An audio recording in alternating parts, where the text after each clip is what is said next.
আসসালামু আলাইকুম। আজকে আমাদের সাথে যে মোবাইলটা দেখতেছেন, এই মোবাইলের লাইট এন্ড গ্রাফিক্সের সমস্যা ছিল। একটা মোবাইলের লাইট এন্ড গ্রাফিক্সের সমস্যা আসলে কিভাবে স্টেপ বাই স্টেপ কাজ করবেন, কোথায় থেকে টেস্টিং শুরু করবেন এবং কোথায় গিয়ে শেষ করবেন, কোন লাইন সমস্যা হলে কি কাজ করবেন, তার এ টু জেড আজকে আমরা এই ভিডিওর মাধ্যমে শেয়ার করার চেষ্টা করব। আপনাদেরকে আরেকটা বিষয় কনফার্ম করে রাখি, যখন একটা মোবাইলের লাইট এন্ড গ্রাফিক্স দুটোরই সমস্যা হবে, তখন আপনারা প্রথমে গ্রাফিক্সের কাজ করবেন। অর্থাৎ আমরা যদি লাইট এন্ড গ্রাফিক্সের সিকোয়েন্স দেখি, সেই ক্ষেত্রে গ্রাফিক্সের সিকোয়েন্স হচ্ছে আগে, লাইটের সিকোয়েন্স হচ্ছে পরে। যেহেতু আমাদের মোবাইলে লাইট এন্ড গ্রাফিক্সের সমস্যা, সেহেতু আমরা আগে গ্রাফিক্স চেক দিব। আমাদের এখানে গ্রাফিক্স হচ্ছে এটা, যেহেতু আমাদের গ্রাফিক্স হচ্ছে এটা, তো এখানে আপনারা যেটা দেখতেছেন এলসিএম এবিডিডি, এটা হচ্ছে +5 ভোল্টেজ, এবং এটা যেটা দেখতেছেন এলসিএম এবিই, এটা হচ্ছে -5 ভোল্টেজ। তো আপনারা জানেন যে গ্রাফিক্সের জন্য দুটো ভোল্টেজ হয়, একটা হচ্ছে +5 আর একটা হচ্ছে -5। এখানে দেখেন আমাদের গ্রাফিক্সের উপরে একটা হচ্ছে কয়েল আছে এবং নিচে সিরিজ আকার একটা ক্যাপাসিটর আছে। এই ক্যাপাসিটরের নাম হচ্ছে ফ্লাই ক্যাপ। এই যে কয়েল দেখতেছেন, এই কয়েলের মাধ্যমে সুইচিং হয়ে +5 ভোল্টেজ আউটপুট হয়, এবং এখানে যে কয়েল দেখতেছেন, এই কয়েলের মাধ্যমে সুইচিং হয়ে -5 ভোল্টেজ আউটপুট হয়।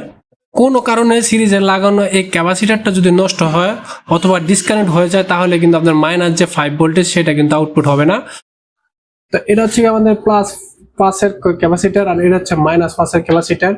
তো আমরা যখন এই ক্যাপাসিটরের +5 ভোল্টেজ মাপি, তখন এই +5 ভোল্টেজ ঠিক ছিল। আমরা যখন -5 ভোল্টেজ মাপি, তখন এখানে সর্বোচ্চ 2 ভোল্টেজ দেখাচ্ছিল এবং মাঝে মাঝে এটা 0 হয়ে যাচ্ছিল। যেহেতু আমাদের এখানে +5 ভোল্টেজ পাচ্ছিল এবং এখানে মাইনাস ভোল্টেজ 2 এর মতন দেখাচ্ছিল, সেহেতু আমরা বলতে পারি যে এখানে প্রোটোকল, ইনপুট এবং হচ্ছে ইনেবল লাইন সবই ঠিক ছিল।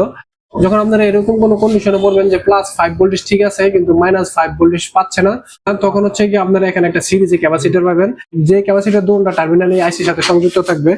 তো এখানে আপনাদের একটু দেখেন, এখানে আমাদের সিরিজে ক্যাপাসিটর হচ্ছে কি এটা, যেটা কিনা দুটো টার্মিনাল আইসির সাথে সংযুক্ত। তো এই ক্যাপাসিটরের নাম হচ্ছে ফ্লাই ক্যাপ।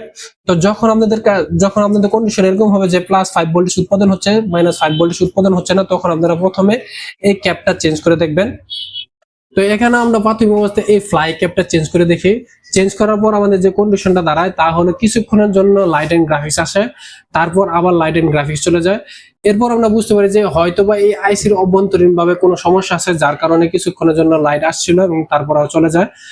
তো আমরা এরপরে যে কাজটা করি সেটা হলো এই আইসিটা তুলে হচ্ছে কি আমরা রিবল করে লাগাই। আইসি রিবল করে লাগানোর পর আলহামদুলিল্লাহ আমাদের লাইট এন্ড গ্রাফিক্স ঠিক হয়ে যায়। এরপরও যদি আমাদের লাইট এন্ড গ্রাফিক্স ঠিক না হতো, তাহলে অবশ্যই আমরা এই আইসিটা চেঞ্জ করে দেখতাম। তো আশা করি আপনারা বুঝতে পেরেছেন লাইট এন্ড গ্রাফিক্স এর সমস্যা হলে কিভাবে স্টেপ বাই স্টেপ কাজ করবেন। সবাইকে ধন্যবাদ। আসসালামু আলাইকুম।